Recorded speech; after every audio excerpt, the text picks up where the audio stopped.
రైతులకు RBI good news. తనఖా లేకుండా 2 లక్షల రుణం.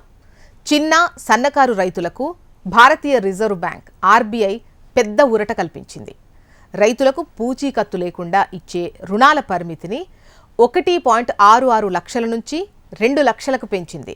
ద్రవ్య విధాన కమిటీ సమావేశం పూర్తయిన తర్వాత ఆర్బీఐ గవర్నర్ శక్తికాంత్ దాస్ ఈ విషయాన్ని వెల్లడించారు.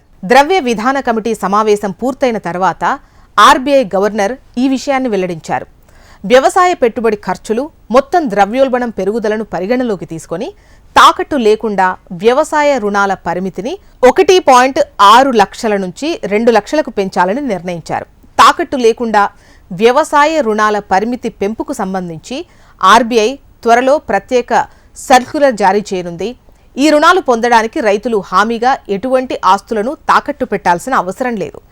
ఏ తాకట్టు లేకుండా వ్యవసాయ రుణాల పరిమితిని చివరిసారిగా 2019లో సెంట్రల్ బ్యాంక్ సవరించింది. అప్పట్లో 1,00,000 నుంచి 1,60,000కు పెంచారు.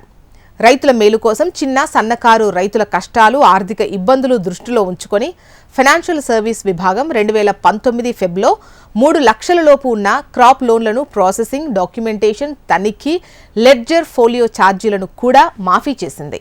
అంతకుముందు 2014లో 1 లేదా అంతకంటే ఎక్కువ క్రెడిట్ ఇన్ఫర్మేషన్ కంపెనీల నుంచి క్రెడిట్ ఇన్ఫర్మేషన్ రిపోర్ట్ను పొందేందుకు తగిన నిబంధనలు తమ క్రెడిట్ అప్రైజల్ ప్రాసెస్లు, లోన్ పాలసీల్లో చేర్చాలని బ్యాంకులు, ఆర్థిక సంస్థలకు ఆర్బీఐ సూచించింది. తద్వారా క్రెడిట్ నిర్ణయాలు సిస్టంలో అందుబాటులో ఉన్న సమాచారంపై ఆధారపడి ఉంటుంది.